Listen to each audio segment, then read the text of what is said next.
여러분 안녕하십니까? 광주 MBC 뉴스데스크입니다. 지난달 연일 두 자릿수를 기록했던 광주 지역 코로나19 확산이 소강 상태를 보이면서 방역당국이 영업 제한을 완화하기로 했습니다. 하지만 방역수칙을 지키지 않아 확진자가 나온 업소에 대해선 즉각 영업을 중지시키는 등 자발적인 참여는 더욱 강화됐습니다. 우종훈 기자입니다. 지난달 버스터미널과 축산물 유통업 관련 확진자가 쏟아지면서 광주 코로나19 확진자는 연일 두 자릿수 이상을 기록했습니다. 광주시는 일반 음식점과 유흥주점 등 시설의 운영 시간을 제한했고 하루 평균 13명이던 확진자는 지난 일주일 동안 4.8명으로 한 주 만에 한 자릿수로 줄었습니다. 광주시는 코로나 확산 상황을 고려하고 소상공인의 고통을 덜기 위해 사회적 거리두기 1.5단계는 유지하되 영업시간 제한 등을 완화하기로 했습니다. 이에 따라 내일부터 자정 이후 영업이 중단됐던 유흥시설과 노래 연습장, 파티룸과 독서실 등의 운영이 가능해집니다. 자정을 넘기면 포장 배달만 가능했던 식당, 카페 등의 영업 제한도 풀리고 생활체육 관련 동호회 활동도 집합금지 조치가 사라집니다. 다만 광주시 방역당국은 유흥시설, 노래 연습장 업주와 종사자는 2주에 한 번씩 진단검사를 받도록 하고 또 영업 제한이 풀린 업소에서 방역수칙 위반으로 확진자가 나오면 영업을 3주간 즉각 정지하기로 했습니다. 대신에 자율 책임 방역 의무를 강화해 방역 수칙을 제대로 지키는 시설과 지키지 않은 시설을 차별 관리하겠습니다. 확진자가 대거 나올 시 완화된 집합 제한 조치가 다시 강화될 수 있어 소상공인과 시민들의 자발적인 방역 수칙 준수가 더 중요해졌습니다.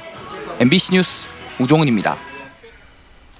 광주 전남의 코로나19 백신 접종률이 전국에서 가장 높은 것으로 나타났습니다.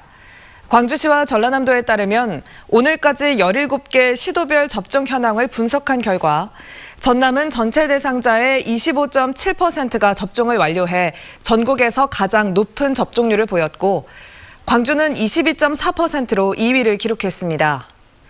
내일부터는 2분기 화이자 접종 대상인 30세 미만 사회 필수 인력이나 취약시설 입소 종사자 등에 대한 사전 예약이 시작됩니다. 최근 지방대학들은 학생 수 감소 여파를 온몸으로 느끼고 있죠. 내년부터는 지방세를 면제해주던 특례까지 사라져 재정 사정이 더더욱 어려워질 것으로 보입니다. 그야말로 엎친 데 덮친 격입니다. 한신구 기자의 보도입니다. 광주 전남 대학들의 지난 2018년 학생 1인당 재정은 1,433만 원, 서울 소재 대학 2,338만 원에 61%에 불과합니다.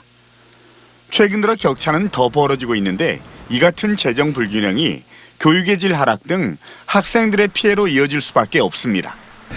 이 교육 격차라고 하는 것은 우리 사회가 공정하고 공평하고 평등한 사회로 넘어가기 위해서 반드시 극복해야 될 문제이거든요.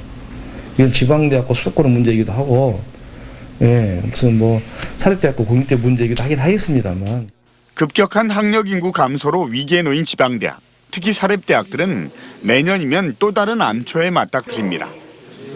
학교 소유 부동산에 대한 지방세 특례 제도가 올해 말로 끝나서 내년부터는 취득세와 재산세를 내야 하기 때문입니다. 올해 면제받은 세금이 5천억 원이 넘으니까 대학들마다 추가로 수십억 원씩을 부담해야 합니다. 학생 수가 줄면서 등록금 수입 감소세가 가팔라지는 상황에서 재정 위기가 가속화할 수밖에 없다는 얘기입니다. 무조건 30억 이상은 나올 것 같다고 예상을 해요. 고등교육 분야에도 좀 재정을 OECD 수준 정도는 투여해달라. 이런 대학들의 재정난을 덜어주기 위해 지방세 특례를 5년 더 연장해주는 방안이 추진되고 있지만 관련 부처 협의를 거쳐 입법화되기까지는 넘어야 할 산이 많습니다. 활로는 안개 속인 지방대학에 2중 3중의 파고가 밀어닥치고 있습니다. MBC 뉴스 한신구입니다. 전남 지역의 초중고교가 내일부터 전면 등교 수업에 들어갑니다. 전라남도 교육청은 코로나19에 따른 학습 결손을 막고 정서 문제 등을 해결하기 위해 내일부터 822개 초중고교 20만 3천 명이 전면 등교 수업에 들어간다고 밝혔습니다. 이는 지난해 3월 이후 원격 수업과 부분 등교를 반복한 지 15개월 만으로 철저한 방역과 안전한 급식 환경 조성 등 방역 당국과 협조 체계도 유지하기로 했습니다. 광주시 교육청도 철저한 준비를 거쳐 2학기부터 전면 등교를 추진할 계획입니다. 삼성전자 노동조합 중 처음으로 광주사업장 조합원들이 집단 산업재해 신청에 나섭니다. 한국노총 소속 전국 삼성전자 노동조합은 지난해 산업재해 은폐 논란이 있었던 삼성전자 광주사업장 소속 조합원 7명의 산업재해 보상 신청을 내일 광주근로복지공단 광산지사에 낼 계획입니다. 삼성전자 노조의 집단 산재 신청은 처음으로 노조는 조합원의 근골격계 질환이 업무와 관련성이 크다고 보고 산업재해 신청을 추진했습니다. 아파트 신축 공사 현장에서 50대 인부가 숨진 채 발견된 것과 관련해 노동계가 원청의 미흡한 안전관리를 지적했습니다. 민주노총 전국건설노조 광주지부는 성명을 통해 추락한 노동자를 바로 발견했다면 죽음에 이르지 않았을 수도 있었다며 현장 점검을 하지 않은 원청 책임자들의 미흡한 안전관리를 비판했습니다. 지난달 25일 광주 서구 화정동의 한 아파트 신축 공사 현장에서 일하던 59살 A씨는 작업 중 추락사고를 입었지만 다음 날 동료에 의해 숨진 채 발견됐습니다.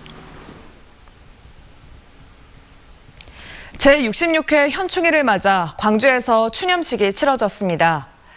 오늘 오전 10시 광주공원 현충탑에서는 이용섭 광주시장 등 9명이 참석한 가운데 호국 영령에 대한 묵념과 현충의 노래 제창 등 제66회 현충일 추념식이 엄수됐습니다.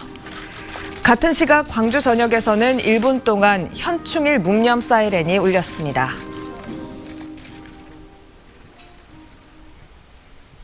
6월 한 달간 작업장 내 안전모 지급과 착용 여부에 대한 집중 단속이 이뤄집니다.